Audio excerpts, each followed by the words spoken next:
இன்றே டவுன்லோட் செய்து உங்கள் ஃபேவரட் ஷோக்களை என்ஜாய் பண்ணுங்க. என்ன வேலையெல்லாம் ரொம்ப பரபரப்பா நடக்குது போல. ஓ முதலாளி அம்மாவா? வாங்க முதலாளி அம்மா, இதான் ஷெட்டுக்கு வர டைமா? வந்த உடனே மொத்த மெக்கானிக் ஷெட்டு ஏன் தள்ள கட்டிங்க? எப்படி மேனேஜ் பண்ணுறது? Single man owner. இந்த பாருங்க, இதெல்லாம் சரிப்பட்டு வராது. நான் ஒரு ஆளே எவ்வளோ வேலை தான் பார்க்குறது.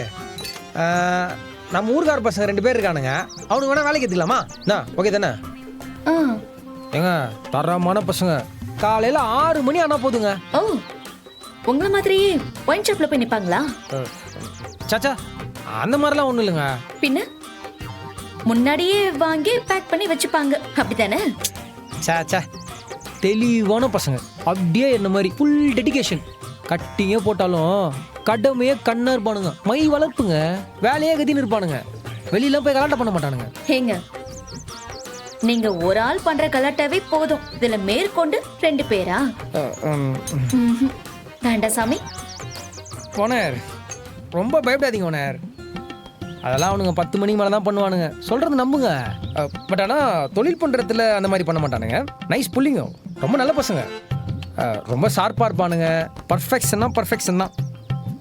மற்ற மெக்கானிக்லாம் 1/2 மணி நேரம் செய்கிற வேலையை நம்ம பிள்ளைங்க ஷார்ப்பாக 10 நிமிஷத்தில் செஞ்சு முடிப்பானுங்க. அப்படியா? சரி, சேலரி அதெல்லாம் பார்த்துக்கலாம். வியாபாரத்தில் சம்பளம் தனியாக கொடுக்காம இந்த ஓடுற வியாபாரத்தில் கிடைக்கிற லாபத்தில் கொஞ்சம் கொஞ்சமாக குத்தாதே சரியா போயிடும். என்ன,